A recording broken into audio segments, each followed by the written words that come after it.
আল্লাহ রাসূলের কথা সত্য নেই? 80 হুকবা জাহান্নামের আগুনে জ্বলতে হবে। কয় হুকবা?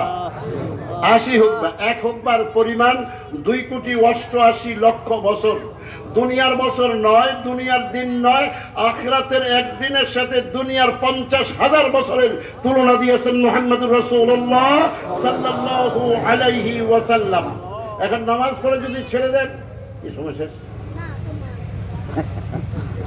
নামাজ যদি না পড়েন তাহলে এই অবস্থায় জাহান্নামে যখন যাবেন আপনার অবস্থাটা কি হবে? আমার আল্লাহ এই জন্য বলছেন, ওমান আরাদা আন যিকরি ফাইন্না লাহু মাঈশা। দুনিয়াতে যারা আমার জিকির করে না, কে বলতেছে?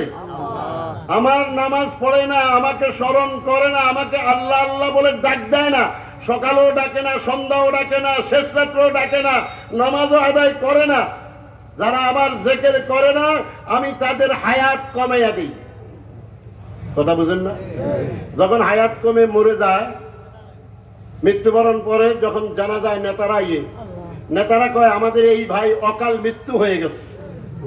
অথচ আমার আল্লাহ আগে জানাইয়া দিয়েছেন, ইযা জা আজালুহুম লা ইস্তাখিরুনা সাআতাও ওয়া লা ইস্তাকদিমুন।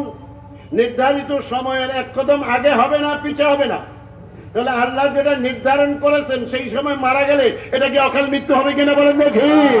ওরা নিজেরাই জানে না, বলবে কোত্থেকে? অকাল মৃত্যু বলতে কিছু নাই। হায়াত কমে গেছে, আল্লাহ পাকের জিকির করে নাই। আবার রিজিক